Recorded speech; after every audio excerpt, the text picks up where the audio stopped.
V bombers are in regular squadron service, and with these aircraft, certain additional explosive hazards have to be taken into account by rescuers. The Valiant can carry a crew of 6, and ejection seats are provided for the pilot and co-pilot. If the mechanism for lowering the undercarriage should fail, small explosive bolts are brought into action. The bolts present very little hazard, but should not be disturbed.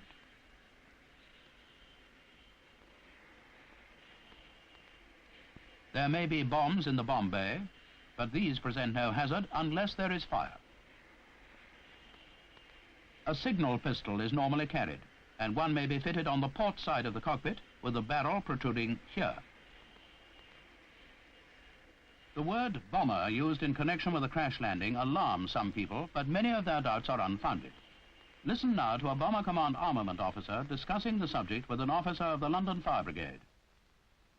Well, these are the 3 V bomber aircraft of the Royal Air Force.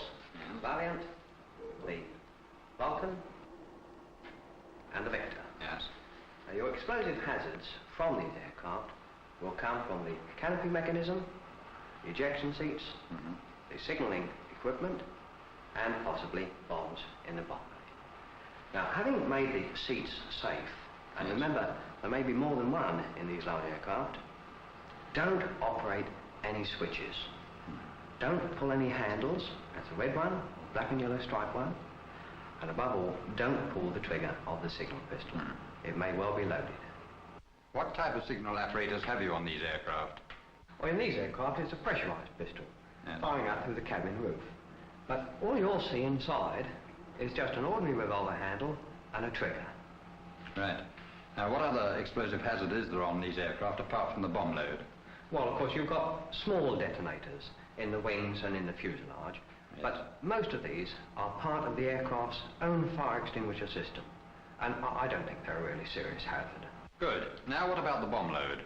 Well, yes, there may possibly be bombs on the aircraft, but most pilots would jettison before they crash land, and providing you don't operate the switches, and of course that there's no fire on the aircraft, you'll still be quite safe.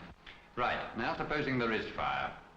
Well, bombs will explode in intense heat, and I would say that if the fire is fierce, then it wouldn't be wise to approach the aircraft. Get your chaps about 200 yards away and under cover if possible.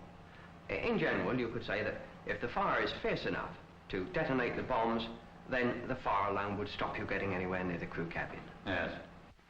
On the subject of entering the aircraft, when the doors are jammed and the canopy is still on, it's most important to cut away where it's so indicated on the fuselage. Yes.